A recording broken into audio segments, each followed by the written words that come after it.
Through tonight, are advised to monitor the latest weather conditions and forecasts to adjust plans and schedules accordingly. Limited spotter activation may be requested for severe thunderstorms through midnight, mainly north of the Interstate 20 corridor. In addition, reports of flash flooding to the National Weather Service are encouraged through tonight.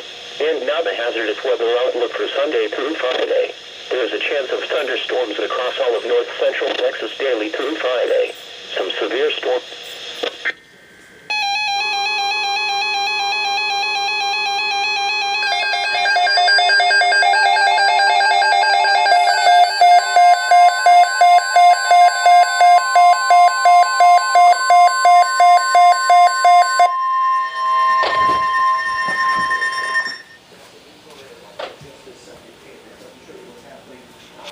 The National Weather Service has issued Tornado Watch number 200, effective until 4 a.m. Sunday.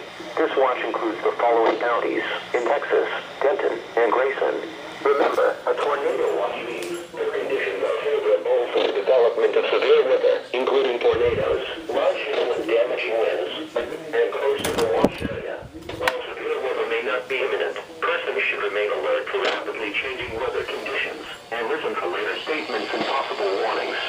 Stay tuned to NOAA Weather Radio, commercial radio and television outlets, or internet sources for the latest severe weather information.